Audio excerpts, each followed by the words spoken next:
tout un été à écrire, toujours dans l'idée, je parle 10 minutes maximum, et puis vous prenez 20 minutes, quelques moments de la journée que vous le souhaitiez, 20 minutes suffisent, et vous vous engagez dans cette petite parcelle d'exploration. Et on collecte, on ajoute, on compose, on réorganise toutes ces petites facettes qui vont s'organiser. Et chaque fois, pour chacune de ces facettes, on va essayer de lever, prendre un petit point très ténu, quelque chose qui normalement intervient de façon sous-jacente dans l'ensemble des paramètres que sont un récit, une histoire, un poème. Mais là, cette fois, ce petit paramètre, on le traite chaque fois en lui-même. On le prend et dans cette espèce de grosse boule malléable, élastique, qui est le récit en train d'expansion, et une expansion qui est toujours en 3D, en volume, comme une grosse sphère qui s'élargit à mesure qu'on la malaxe, qu'on y ajoute. On n'est pas dans faire une suite au récit, mais quand on prend un point et qu'on le tire, qu'on le distend, on peut examiner comment il fonctionne en lui-même. Et si on renforce notre savoir, notre tout petit savoir technique, mais pas seulement technique, de comment fonctionne cette harmonique précise dans le récit, parce qu'aujourd'hui on l'aura traité pour elle, de façon monodique, alors dans l'ensemble indéterminé de notre écriture, on sera plus aigu, plus fort. C'est une métaphore, travail d'un instrument de musique. Je prends celui-ci, on peut travailler la main gauche, on peut travailler la main droite, on peut travailler C'est toujours le principe qui m'a un petit peu guidé dans la construction de cycles d'ateliers d'écriture. Alors qu'est-ce qu'il nous reste à faire? On a déjà déplié ce lieu de 30 façons, se retourner latéralement, revenir dans l'épaisseur du temps, changer la météo. Là, hier, tout de suite, on a simplement fermé les yeux et puis écouté les ambiances sonores qui y étaient associées. Eh bien, qu'est-ce qui nous manque? Il nous manque d'aller au bout des sens. C'est pas moi qui ai inventé ça, je vous l'ai dit, j'adore cette collection américaine qui s'appelle Now Right, parce que c'est pas des livres comme il y a tellement de daubes dans ces trucs-là. À chaque fois, donc fiction, policier, science-fiction, non-fiction. Dans cette série, les éditrices demandent à plusieurs dizaines à chaque fois d'auteurs qui sont eux-mêmes enseignants de creative writing ou pas, mais là-bas il n'y a pas de frontière vraiment close entre écrire et puis assumer du creative writing, de proposer eux-mêmes un des exercices qui leur semble important dans le rapport, dans leur pratique, tout simplement, tout seul à table. J'ai la prétention que cette série d'exercices puisse être reprise dans 1 an, dans 2 ans, à n'importe quel moment, par quiconque souhaite travailler lui-même, elle-même, son écriture. Et bizarrement, ce petit exercice revient plusieurs fois, comme il y a 4 tomes, et puis donc au moins à chaque fois 20 ou 30 ou 40 suggestions d'exercices dans chacun des bouquins. C'est comment on exacerbe le côté sensible d'un texte. Alors on l'a fait évidemment au moins 3 fois pour la vision, se détourner, voir ce qu'il y a en arrière. On l'a fait hier avec Louis. Mais il en reste. Il reste quoi? Il reste l'olfactif. On peut travailler avec l'olfactif. Vous allez me dire, ouais, le parfum, Patrick Suskind. Attendez, j'en ai un autre parfum. Parfum au pluriel, un gars de Nancy qui s'appelle Philippe Claudel, qui a bien tracé son chemin depuis lors. C'était très surprenant parce que station d'épuration, torréfaction, fumier, mais c'est un souvenir avec son père quand, une fois par an, on allait poser le fumier de cheval, droguerie, drap frais, coiffeur, chou, chambre d'hôtel, cave, boum, alambic, rivière, sapin, sauce tomate, savon, sexe féminin. Il y a là-dedans une trentaine d'odeurs, chaque fois liées à l'autobiographie. Et c'est très bizarre avec Philippe parce que son bouquin était sorti en même temps que mon autobiographie des objets. Et dans mon autobiographie des objets, il y a aussi une trentaine d'incises.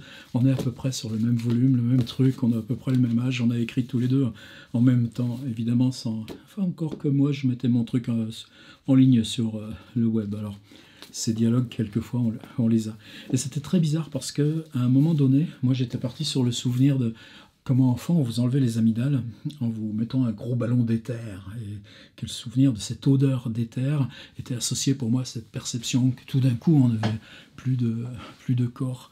Et Philippe met lui aussi éther, pour la même raison. Ces anesthésies, autrefois, bien avant les progrès qui ont été faits par la chimie dans ce domaine. Et quasiment nos deux textes sont identiques. Il n'y a pas de question de plagiat, c'est ça le mystère, c'est que on écrit en même temps des points comme ça. Lui, il le fait parce que les odeurs rejoignent ça, et moi parce que dans les objets, à un moment donné, ce ballon en caoutchouc rempli d'éther, c'est la sensation du ballon en caoutchouc qui partait. Donc là, typiquement, avec Philippe, à Claudel, on a dans Parfum une exploration des odeurs du quotidien qui réouvre à la mémoire, qui réouvre au monde impalpable, au monde magique, au monde du souvenir, par lequel le souvenir ouvre à un imaginaire qui peut-être ne nous est plus accessible de cette façon. Alors il n'y a que les odeurs, il reste aussi autre chose, il reste deux choses. Il reste le toucher.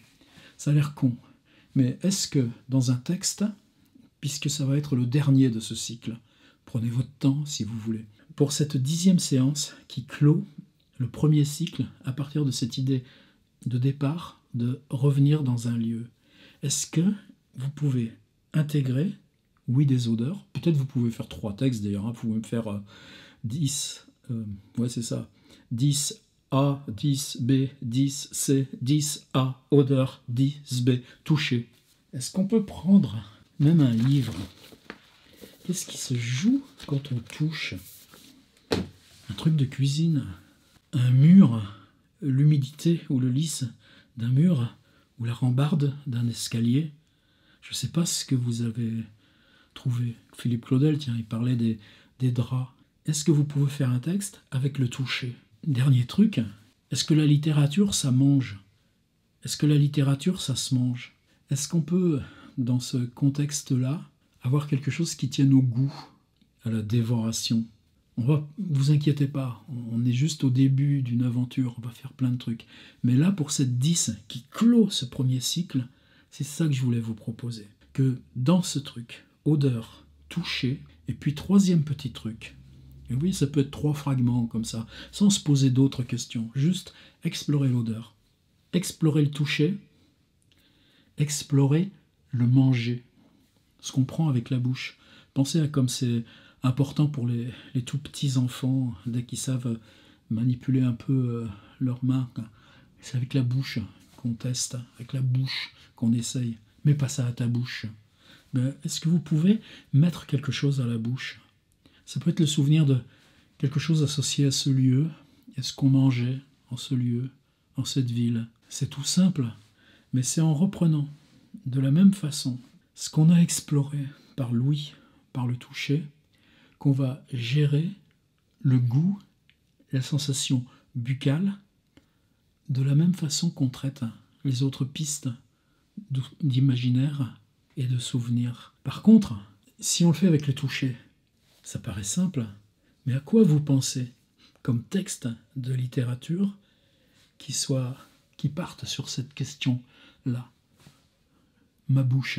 J'écris ce qui se passe dans ma bouche. Ouais, dans Rabelais, par exemple, il y a déjà des choses là-dessus, mais je ne développe pas. Pourquoi les livres de cuisine, les livres de recettes participent tellement du même imaginaire que ça reste séparé de la littérature générale, des romans? Il y a des exceptions, tiens. J'aime bien parler au milieu de ma bibliothèque. Je suis sûr que quelques-uns d'entre vous ont ce bouquin dans les étagères tout auprès, vous aussi. Ryoko Sekiguchi, Manger fantôme. Vous savez, si vous allez sur Facebook, sur le compte de Ryoko Sekiguchi, vous savez qu'elle est à la fois traductrice du japonais vers le français et du français vers le japonais. Rien que pour ça, elle est extraordinaire. Mais une des façons pour elle de gagner sa vie, c'est d'être critique culinaire dans des magazines au Japon. Là, elle vient de passer un peu plus d'un mois au Liban pour faire une commande d'un livre qui est pour vous, Japonais, qui souhaitez découvrir la cuisine libanaise. Ça, c'est le boulot de Ryoko. Simplement, quand elle est en littérature, là, c'est chez Argol, sinon elle est beaucoup chez... Ses autres livres sont souvent chez POL. Eh bien, tout ça participe du même truc organique. La littérature, et même là, l'imaginaire, le statut du fantôme dans la culture japonaise passe par ce que sa grand-mère préparait à manger pour le fantôme. Et donc la description du goût devient le lieu même chez Ryoko de l'imaginaire. C'est pour ça que cette 10, vous voyez, j'en fais pas un truc, et puis la 9, et puis la 10, et puis la 11, et puis la 12, etc. Là, j'appelle ça la 10, mais on est en clôture de cycle. Moi, je vais m'arrêter 3-4 jours. Donc, prenez bien le temps. Faites-moi un A, B, C. L'odeur, le toucher, la bouche. Prenez votre temps pour les réaliser. Vous pouvez le faire séparément, me les envoyer un par un. Et tout ça. Mais en tout cas, là aussi, croyez-moi, on est en train d'ouvrir des pistes. Et le fait que je sois fondé rien que sur une proposition qui paraît aussi simple et bêtasse que ça, à vous parler de Christophe Darcos, à vous parler de Parfum de Philippe Claudel, et à vous parler de la très très singulière Ryoko Sekiguchi, qui fait des livres tout petits, ça prouve bien une chose, ça prouve bien qu'on est sur le champ même de l'avancée contemporaine. On n'est pas dans le blabla. Et sinon, vous ne seriez pas encore avec moi à la 10e. Allez, salut bien, bonne journée. Prenez votre temps cette fois. Moi, je fais un petit break et on prépare deuxième série de 10. Ça vous va? Ciao.